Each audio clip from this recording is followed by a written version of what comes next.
Dans votre compte, une fois choisi Tryout, vous allez choisir Arithmetic Quiz. Cliquez dessus.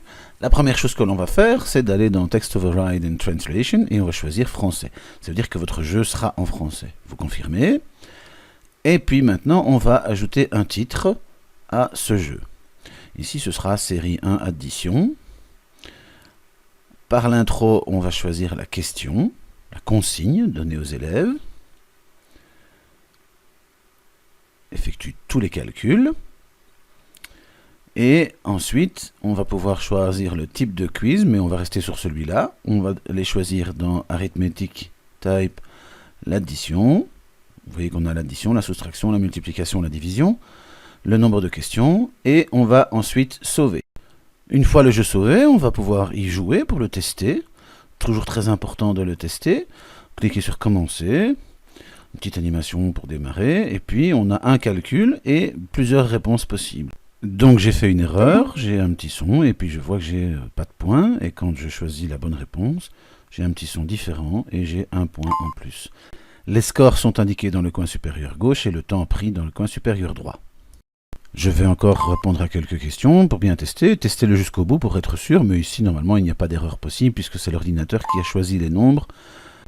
Pour intégrer ce jeu dans Moodle ou bien dans WordPress, il y a Reuse ici en dessous. Quand vous cliquez dessus, une fenêtre s'ouvre. Vous cliquez sur Download, vous enregistrez ça dans votre ordinateur.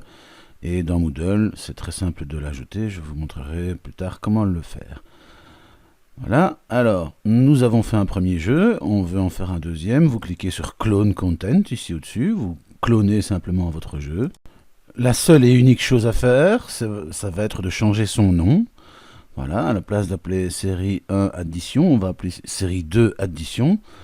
Comme l'objectif sera le même, c'est de répondre à 10 calculs, il n'y a rien d'autre à faire.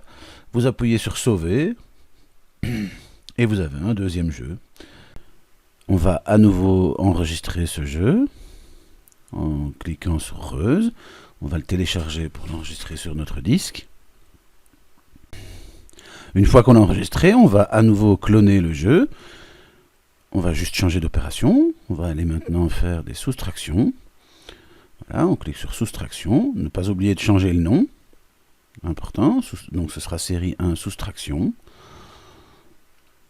À nouveau, Save Game, sauver, et on enregistrera le jeu soustraction sur le disque. Là, on va le tester pour voir.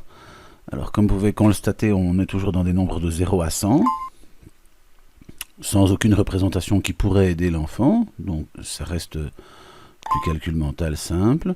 Et pour la multiplication et la division, ce sera des tables de multiplication. Je vais vous montrer un exemple. Donc on sauvegarde le jeu précédent. Et puis on a changé dans les réglages en Clone Content, on a changé les réglages en multiplication, on change le nom. Et vous allez voir que les 10 calculs donnés sont des multiplications totalement aléatoires, mais qui dans ce jeu-ci vont rester tout le temps les mêmes calculs. Là, je vais cliquer sur Commencer et vous allez voir que, à nouveau, j'ai un calcul et des réponses. Pour la division, ce sera identique, ce sera des divisions relativement simples, toujours en rapport avec les tables de multiplication. Comme auparavant, je clone, je change le titre, division, je change l'opération arithmétique en division, je sauvegarde. Et en testant, vous allez voir que on a des calculs qui sont des divisions simples. C'est des tables de division. Rien de très différent par rapport aux autres. Voilà. Vous avez maintenant créé des jeux de calcul.